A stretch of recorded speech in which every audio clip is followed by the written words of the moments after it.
अस्सलाम वालेकुम रहमतुल्लाहि वबरकातुहू। अज़ीज़ तालिबात, कैसी हैं आप सब? यकीनन अच्छी होंगी। बेटा इससे पहले जो क्लासेस गई हैं वीडियो की सूरत में आपके पास, पढ़ा आपने उसे देखा, होमवर्क किया, याद किया, नहीं किया है तो कर लीजिएगा, क्योंकि बहुत ज़रूरी है आपका याद करना, काम करना, बार बार प्रैक्टिस करना, क्योंकि इमला भी आप डिक्टेशन और इमला जो होता है, लफ्ज़ों की गलतियाँ भी करते हैं आप सब। बेटा अभी तो आप क्लास में नहीं है ना हमारे पास होते तो हम आपको ज़बानी लिखवाते हैं, तो जिसकी वजह से आपकी प्रैक्टिस हो जाती है। तो मेरे बच्चों इसको कीजिएगा, घर में ख़ुद से भी लिखिएगा, ज़बानी भी लिखिएगा, ताकि आपकी वो प्रैक्टिस जो शुरू हो गई थी क्लास में उसमें कोई कमी नहीं आए। ठीक है, तो 2 सबक जो आपके पास गए हैं उसे अच्छे से पढ़िएगा, उसे याद करने की भी कोशिश कीजिएगा, मरकज़ी ख़याल याद कर लीजिएगा, मश्की सवालात याद कर लीजिएगा। उसके बाद जब आप हमारे पास आएंगे तो हम उसमें जो गलतियाँ होंगी, जो आपको समझ में नहीं आया होगा, वो आप हमसे पूछ सकते हैं, हम आपको बताएंगे। ठीक है, आज मैंने जैसे आपको हस्बे वादा आपको बताया था कि मैं गज़ल पढ़ाऊँगी आपको। पिछली क्लास में मैं गज़ल पढ़ा नहीं सकी, मैंने असगरी का सबक आपको पढ़ा दिया, असगरी ने मकतब बिठाया। आज मैं गज़ल के साथ हाजिर हूँ और गज़ल हम पढ़ेंगे ख्वाजा हैदर अली आतिश की। इससे पहले मैं आपको मीर पढ़ा चुकी हूँ। ठीक है, मीर तक़ी मीर के बारे में मीर तक़ी मीर को जब मैंने आपको पढ़ाया था तो मैंने पूरी गज़ल की डेफिनेशन, तारीफ़, उसकी वज़ाहत, मायने, मफ़हूम सब बता दिया था।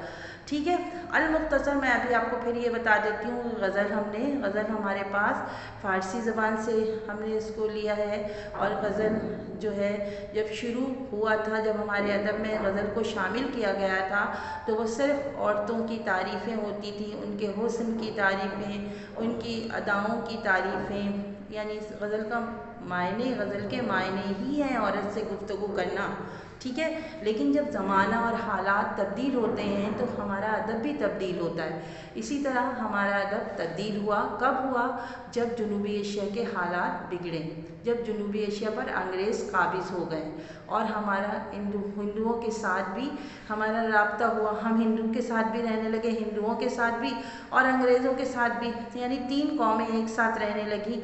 और तो हमारी तौर तरीक़े, हमारी मुख्तलिफ़ चीज़ों में ख़राबियाँ पैदा होने लगी। उन ख़राबियों को सही करने के लिए देखिए कायदीन तो थे ही जो तहरीक पाकिस्तान के लिए कोशिश कर रहे थे। हर कोई अपने अपने शोबे में फिर कोशिश करने लगा।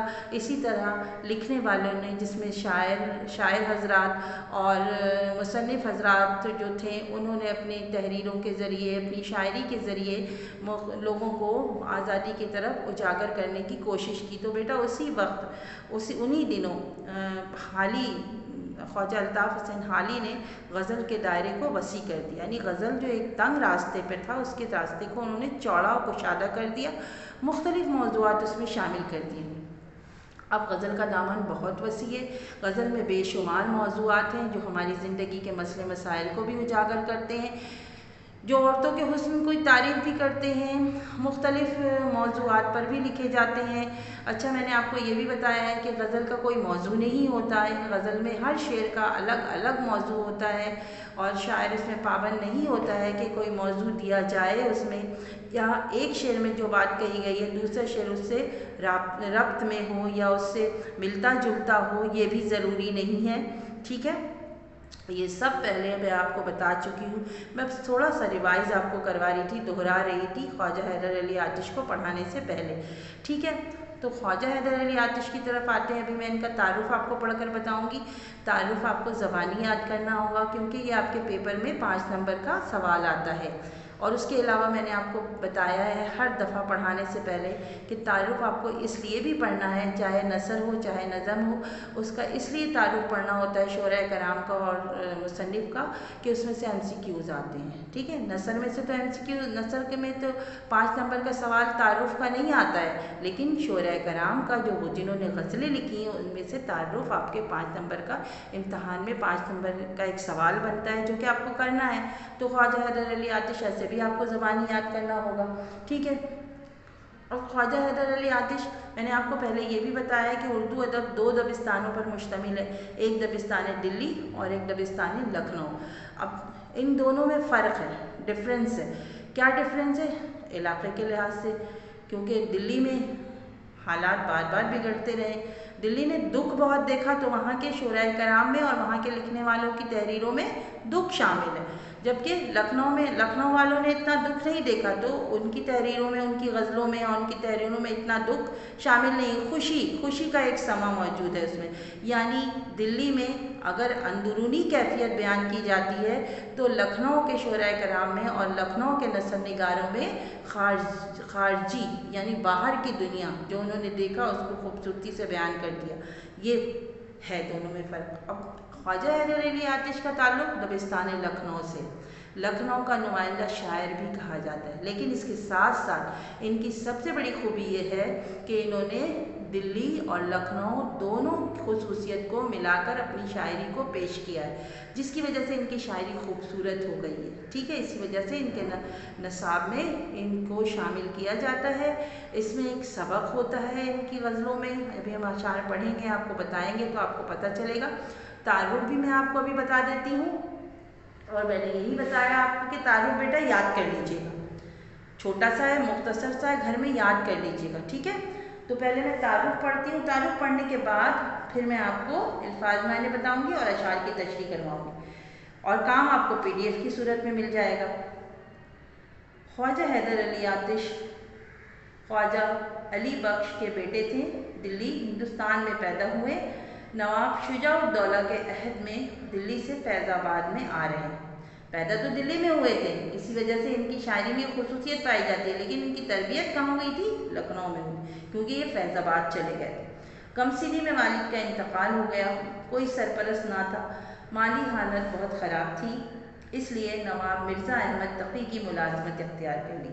आप उनके हमरा लखनऊ आ गए, शायरी में मुसफ़ी के शागिर्द बन गए। मुसफ़ी भी लखनऊ के उस्ताद शायर थे और लखनऊ से ताल्लुक़ था। बादशाहों के दरबार में नहीं गए, ना किसी का कोई कसीदा लिखा, ताहम बादशाह अज़र कदरदानी उसी 80 रुपये माहाना उन्हें पेश करता था। नहायत ही शगुफ्ता मिजाज और खलीक इंसान थे। इनकी शायरी में ज़बान का लुत्फ़ और अल्फाज की चाशनी पाई जाती है। ठीक है, अब मैं आपको शेर पढ़ती हूँ और उसके मायने बताती हूँ और साथ साथ इसकी वजाहत भी करती जाती है। बेटा अशार की तशरीह आती है इम्तहान में, और अशार की तशरीह मेरा ख्याल है 3 नंबर का होता है, और 3 नंबर में 1 नंबर तो आपको हवाला का होता है, जो हवाला का मिलता है, जिसमें आप बताते हैं कि ये शेर किसका है और कहाँ से लिया गया है। ठीक है, तो पहला शेर है, दहन पर है उनके गुमा कैसे कैसे, कलाम आते हैं दरमियाँ कैसे कैसे। दहन मुँह लब जिससे हम गुफ्तगू करते हैं, कलाम गुफ्तगू, ख्याल, गुल फूल, ये तमाम अशार के अल्फाज मायने। नामियों मशहूर, हरमा नाउमीदी, दर्द दुख, गुमा शुबा अंदेशा, ज़मीने चमन बाप की ज़मीन, गोरे सिकंदर आज़म की कब्र, अंतो गम दुख रंज, इसके मायने भी दुख है। ठीक है, अब पहले शेर का मतलब मैं आपको बता दूं। हवाला हम कैसे लिखते हैं मैंने आपको बताया है, और आप अच्छी तरह जानते हैं कि हवाला किस तरह लिखा जाता है। हवाला इस तरह लिखा जाता है कि जैसे इस शेर का हवाला क्या होगा, दहन पर है के गुमा कैसे कैसे, कलाम आते हैं दरमियाँ कैसे कैसे, यानी मंदरजा बाला शेर के शायर ख्वाजा हैदर अली आतिश हैं, और ये शेर हमारे नसाब में शामिल है। या शामिल नसाब गज़ल से आतिश की, शामिल नसाब आतिश की गज़ल से ये शेर लिया गया है। ठीक है, या इस शेर के शायर ख्वाजा हैदर अली आतिश हैं और ये शेर हमारी उर्दू के नसाब में शामिल है। बस ये 3 तरह से, कोई भी आप किसी भी तरह से लिख लेंगे तो ये आपका हवाला जो है वो कंप्लीट हो जाएगा। लेकिन बेटा अशार की तशरीह में हवाला के साथ साथ उन्होंने थोड़ा सा तारुफ भी मांगा है। नसर में नहीं मांगते हैं, लेकिन इसमें मांगा है उन्होंने। अशार की तशरीह में वो कहते हैं थोड़ा सा तारुफ भी दे दें, तो थोड़ा सा तारुफ में ये लिखेंगे कि ख्वाजा हैदर अली आतिश दबिस्तान लखनऊ के नुमाइंदा शायर हैं। उनके कलाम में जो खूबियाँ पाई जाती हैं वो लखनऊ की खसूसियत है। उनके अशार में सादगी है, पाकीज़गी है। वो उर्दू के वाहिद शायर हैं जिनके यहाँ मुरस्सस साजी और नगीना साजी नज़र आती है, यानी अल्फाज मुख्तलिफ तराकीब इस्तेमाल करते हैं, मुहावरा बंदी भी मुहावरे इस्तेमाल करते हैं। इसको मुरस्सस साजी कहते हैं, यानी अपने अशार को सजाकर पेश करना, किससे? लफ्ज़ों से और मुहावरों से। ठीक है, लफ्ज़ों से, मुहावरों से और मुख्तलिफ तराकीब से। ये आप इसके इम्तहान में भी तारीफ़ें आती हैं, ये भी हम आपको तारीफ़ें लिखवाएंगे बार बार। ठीक है, तराकीब जो जैसे उन्होंने कैसे कैसे, गुमा, दरमिया, दहन, ये सब तराकीब हैं। आसमां खिलाती है, ज़मीन चमन, बदलता है रंग, मुख्तलिफ तराकीब कहते हैं इसको। तशरीह इसका क्या होगा?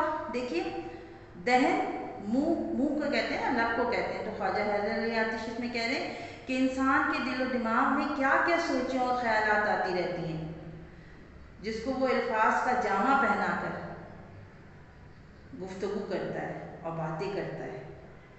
और बाज़ औक़ात हमारे जहन में किसी के बारे में कोई शक, कोई शुबा, गलत गुमा, गलत ख्याल आ जाता है।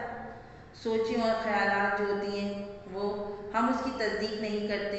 जब गुमा और ख्याल और कोई शक और शुबे वाली बात आ जाती है, बल्कि हम उनको पालते रहते हैं, सोचते रहते हैं, ये ऐसा है, ये वैसा है, अच्छा ये इसी तरह होगा, लेकिन हम उसकी तस्दीक नहीं करते। और फिर वो हमारी ज़ुबानों से एक दिन निकल जाता है जिससे बात बिगड़ जाती है। अब किसी के बारे में अगर हमें शक हो, शुबा हो और हमने उसे कंफर्म नहीं किया, उससे वजाहत नहीं चाहिए, तो वो बात तो गलत हो जाएगी ना। फिर कभी ना कभी हम उसके सामने कुछ ना कुछ गलत कह देंगे और बात अच्छी होने के बजाय ख़राब हो जाएगी, बिगड़ जाएगी। तो शायद इसमें कह रहे हैं कई मरतबा तो ऐसा होता है कि हम मुनाफिकत से काम लेते हैं। किसी के बारे में अगर गलत गुमा हो तो हम उसको अल्फाज बदल बदल कर बयान करते हैं। यानी अगर किसी के बारे में हमें गुमा होता भी है, हमारा ख्याल ये होता है कि इसकी ये आदतें अच्छी नहीं है, ये ख़राब है, लेकिन हम उसके सामने कहने से गुरेज करते हैं। क्यों? क्योंकि हमें ख़तरा होता है कि हम उसके सामने कह देंगे तो हम उसकी दोस्ती से महरूम हो जाएंगे, लिहाजा हम बात को बदल देते हैं। उस गुमा को हम यकीन में नहीं बदलते हैं, हम मुख्तलिफ तरीके से उसे अच्छा साबित कर देते हैं, ये भी गलत है। तो शायद इसमें कह रहा है जहन में है उनके गुमा कैसे कैसे कलाम आते हैं, दरमिया कैसे कैसे, यानी लफ्ज़ को हैं हम अल्फाज का रूप बदल बदल कर उसे बयान करते हैं। बाज़ औक़ात मीठी, चिकनी, चपड़ी बातें करते हैं, मगर दूसरे को अपने ख़यालात के बारे में, अंदरूनी ख़यालात के बारे में पता नहीं चलने देते। ये तो ठीक है ना, ऐसा तो होता है ना कि हम ऊपर से कुछ होते हैं, अंदर से कुछ होते हैं। इंसान की इस कैफियत को शायर ने इस शेर में बयान किया। अच्छा, अगर हम इसको देखिए, शायद तो ये तो दुनियावी मायने हो गए, अब हम इसको मजाजी मायने में लेंगे तो यहाँ महबूब हो जाएगा शायर का, और शायर का महबूब जो होगा वो कुछ भी कह दे अपने आशिक को, कि उसको कुछ भी तरह से, किसी भी तरह से वो कलाम कर ले, कोई भी ख्याल अपने महबूब के बाद अच्छा भी कह दे, बुरा भी कह दे, नाराज़ भी हो जाए, खुश भी हो जाए। ठीक है, अब ये शेर जो मैं पढ़ रही हूँ ये बहुत ज़बरदस्त है और ये इम्तिहान के लिए इम्पोर्टेंट है। पहला शेर जो मैंने पढ़ा उसमें यह है कि अल्फाज का रूप बदल बदल कर इंसान जो है वो अपने ख़यालात को बयान करता है। अपने कलाम को बयान करने के लिए वो मुख्तलिफ ख़यालात तब्दील करता है। ये इसका मौजू होगा। दूसरे शेर का मौजू, ज़मीन चमन गुल खिलाती है क्या क्या, बदलता है रंग आसमां कैसे कैसे। इसमें शायर क्या कह रहा है कि जिस तरह ज़मीन गुलशन की ज़मीन तरह तरह के रंग फूल खिलते हैं, जिस तरह बाग में मुख्तलिफ रंग के फूल खिलते हैं, इसी तरह दुनिया में हर तरह के लोग पाए जाते हैं। मुख्तलिफ हालात और वाक़यात दुनिया में पेश आते रहते हैं, लेकिन हर बात और हर चीज़ कानून कुदरत से बाहर नहीं। सब कुछ जो हो रहा है वो अल्लाह के हुक्म के ताबे है। उसकी मर्ज़ी के बगैर एक पत्ता भी नहीं हिल सकता। यानी अगर बदलता आसमां अगर रंग बदलता है کہیں اچھے حالات ہوتے ہیں، کہیں برے حالات ہوتے ہیں، تو وہ بھی اللہ کی مرضی سے ہوتے ہیں۔ یعنی جب آسمان والا حکم دیتا ہے تو سب کچھ بدل جاتا ہے، تختہ بن جاتا ہے، سونا مٹی اور مٹی سونا بن جاتی ہے۔ اس بات کو شاعر نے آسمان کے رنگ بدلتے سے تشبیہ دی ہے، آسمان کے رنگ بدلنے سے تشبیہ دی ہے۔ خواجہ حیدر علی آتش کہتے ہیں کہ ہم زمین پر جو چاہے سوچے، جو کریں، جو مرضی ارادہ کر لیں، لیکن اصل فیصلے کا مالک، اصل فیصلہ کرنے والا خدا کی ذات ہے۔ جب آسمان رنگ بدلتا ہے، یعنی جب اللہ تعالیٰ کا حکم آ جاتا ہے، تو پھر وہی ہوتا ہے جو خدا نے سوچا ہوتا ہے۔ وہ سب سے بڑا پلانر ہے، ہم اتنے بڑے پلانر نہیں ہیں۔ ہم اتنا بڑا پلان بناتے ہیں کہ یہ کریں گے، وہ کریں گے، اس طرح ہوگا، ہم یہ کریں گے، ہم یہاں جائیں گے تو یہ ہوگا، ہم وہاں جائیں گے تو یہ ہوگا، ہم فلاں کے بارے میں یہ رائے رکھتے ہیں، ہم فلاں کپڑے پہنیں گے، یعنی کچھ بھی کہہ لیں آپ زندگی میں، کوئی بھی سوچ لیں۔ آپ یہ سوچ لیں کہ کل ہم اٹھیں گے تو ہم اٹھ کر کالج جائیں گے، اسکول جائیں گے، ہم اسکول میں جا کے یہ کریں گے، وہ کریں گے، لیکن آپ کو نہیں پتا اللہ نے کل آپ کے لیے کیا سوچا ہوا ہے۔ ہوگا وہی جو خدا نے پہلے سے سوچ رکھا ہے، ٹھیک ہے؟ یعنی ارادے تو ہم باندھتے ہیں، لیکن فیصلے کا اختیار کس کے ہاتھ میں ہے؟ اللہ کے ہاتھ میں، اور وہ جب چاہے آسمان کا رنگ بدل سکتا ہے۔ بات آ گئی آپ کو سمجھ میں؟ اب ہے نہ گورے سکندر، نہ ہے قبر دارا، مٹے نامیوں کے نشاں کیسے کیسے۔ اس میں دنیا کی ناپائیداری کا ذکر کیا جا رہا ہے کہ سکندر اعظم ایک عظیم فاتح گزرا ہے، کیا وہ عظیم فاتح ہمیشہ کے لیے دنیا میں رہ سکا؟ نہیں۔ یعنی اس دنیا میں، اور دارا نے بھی اپنی طاقت کا زور اس دنیا میں دکھایا۔ شاعر اس میں کہہ رہا ہے کہ یہ دو عظیم فاتح ہیں، دنیا میں عظیم بادشاہ اور فاتح گزرے ہیں، جیسے کہ سکندر اعظم جس نے کم عمری میں تقریباً آدھی دنیا فتح کر لی تھی، ایران کا مشہور شہنشاہ دارا جس کی فتوحات بھی بہت زیادہ تھی، مگر اب ان دونوں کے قبروں کے نشانات بھی باقی نہیں ہیں، دنیا سے ان کا نام نشان مٹ گیا ہے، ان کے کارنامے تو یاد ہیں۔ ان دونوں کے علاوہ اور بھی بہت سی ایسی ہستیاں ہیں، بہت سے ایسے نامور بادشاہ ہیں، بہادر ہیں جو گزرے ہیں، جنہوں نے دنیا میں بہت سارا کام کیا ہے، لیکن بالآخر وہ دنیا کے نہیں ہو کر رہے۔ جب ان کا بلاوا آیا وہ اس دنیا سے چلے گئے۔ یہی بتایا گیا ہے کہ جو اس دنیا میں آیا ایک دن اسے اس دنیا سے جانا ہے، اور پھر وقت ان کی قبروں کے نشان بھی مٹا دیتا ہے۔ قبرستان میں آپ دیکھتے ہیں نا کہ قبرستان میں دفن کیا گیا، پھر آبادی بڑھتی جا رہی ہے، قبروں میں جگہ نہیں ہے، اسی قبر کو دوبارہ پلٹ دیا جاتا ہے۔ تو اسی کی طرف اشارہ ہے کہ انسان، ایک تو سب سے پہلی بات کہ دنیا میں جو آیا ہے اسے واپس جانا ہے، ہمیشہ کے لیے اسے دنیا میں نہیں رہنا ہے، چاہے وہ آدھی دنیا بھی فتح کر لے، آدھی دنیا پر راج کیوں نہ کر لے، بالآخر اسے جانا ہے، مٹی کے اندر ہی جانا ہے، اور وہ مٹی بھی ایک دن فنا ہی ہو جائے گی، ختم ہی ہو جائے گی، اس کے نام و نشان مٹ جائیں گے، لوگوں کے حافظوں میں اس کے کارنامے یاد تو ہوں گے، لیکن جب کوئی ایسی گفتگو نکلے گی جب چلے گی، جب یاد آئے، گمنامی کے پردے میں چلے جائیں گے وہ لوگ جو اپنے زمانے میں خدا بنے بیٹھے تھے، آج نہیں، ہم بھی نہیں رہیں گے۔ بہتر یہی ہے، شاعر اس میں ہمیں بتا رہا ہے کہ بہتر یہی ہے کہ جب تک ہماری زندگی، کل کا کچھ نہیں پتا، تو ہم اپنے اعمال نامے پر توجہ دیں، ہم وہ کام کریں جس سے ہماری آخرت سنور جائے۔ کیوں؟ کیونکہ ہم سب کا نام مٹ جانا ہے، کوئی بھی اس دنیا میں ہمیشہ کے لیے نہ آیا ہے نہ رہے گا، ٹھیک ہے؟ اس کے بعد چوتھا شعر ہے، غم و غصہ و رنج و اندو حرما، ہمارے بھی ہیں مہرباں کیسے کیسے۔ اس میں شاعر جو ہے وہ دنیاوی رنج، دکھ، پریشانیوں کا ذکر کر رہا ہے، حرما نا امیدی، درد، رنج، غم، غصہ، مختلف کیفیات ہیں جس کا شاعر ذکر کر رہا ہے کہ انسان کے اندر اللہ نے نفس رکھا ہے، اگر انسان اپنے نفس کو قابو میں نہ رکھے تو یہ انسان کو راہ راست سے ہٹا دیتا ہے۔ قرآن و حدیث میں نفس کو قابو میں رکھنے پہ بہت زور دیا گیا ہے، جیسے کہ غصہ، غم، دکھ، نا امیدی، حسد، شک، بدگمانی، غرور، غیبت، حرص وغیرہ۔ اگر ہم اپنے نفس کے کہنے پر چلیں تو ہم اللہ تعالیٰ سے بہت دور ہو جائیں۔ یعنی ہم یہ اگر سوچیں کہ نا امید ہو گئے، دنیا ہمیں کچھ نہیں دے رہی، ہم اللہ کے راستے سے ہٹ جائیں، نہیں، ہم اس سے کیا ہوگا، ہم راستے سے بھٹک جائیں گے۔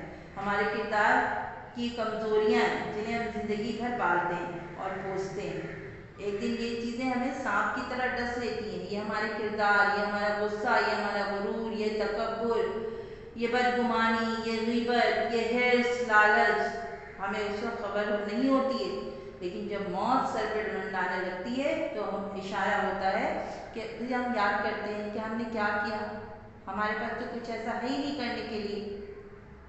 تو خواجہ حیدر علی آتش جو ہے وہ اسی طرح اشارہ کرتے ہوئے کہہ رہے ہیں کہ ہماری انا پرستی کا یہ نامہربان سامان ہے، جسے ہم مہربان سمجھتے ہیں، یہ ہمیں آخرت میں اللہ کے سامنے سوائے شرمندہ کرنے کے اور کچھ نہیں کرے گا۔ یعنی غرور، تکبر، حرص، یہ جو برے عادات و اطوار ہیں ہمارے، غم، غصہ، رنج، یہ ہمیں اللہ کے سامنے شرمسار کرے گا۔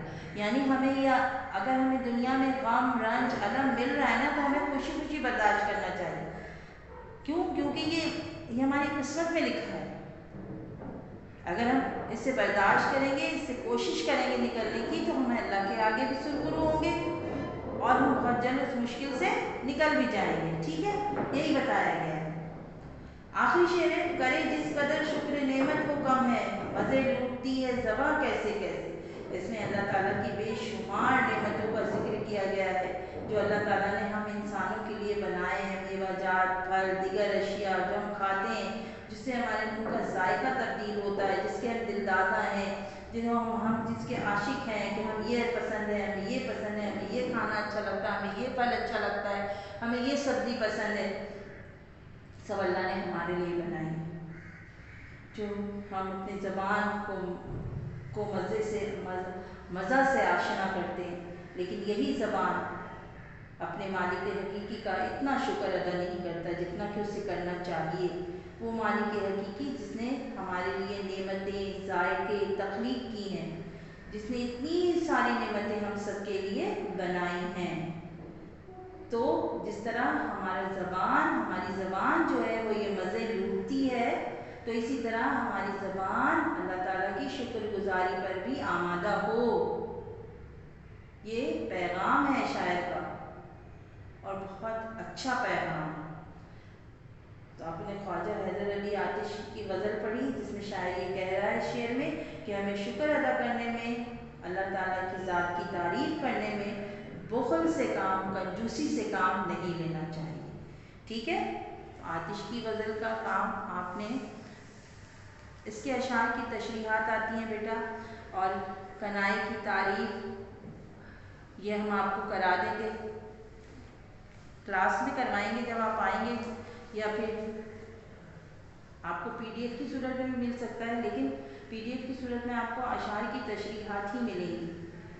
صحیح ہے، یا پڑھیے گا اسے، میرے لیکچر کو بار بار سنیے گا، اشعار کی تشریح کو سمجھیے گا، تاکہ امتحان میں کوئی بھی شعر آپ کے امتحان میں آ سکتا ہے۔ ٹھیک ہے، اسے بہت اچھی طرح پڑھیے گا، دل لگا کر پڑھیے گا۔ پھر جب آپ آئیں گے میرے پاس، ہمارے پاس کلاس میں، تو ہم دوبارہ آپ سے پوچھیں گے۔ یہاں ہماری اس غزل کی تدریس ختم ہو جاتی ہے، اجازت دیجیے، اللہ حافظ۔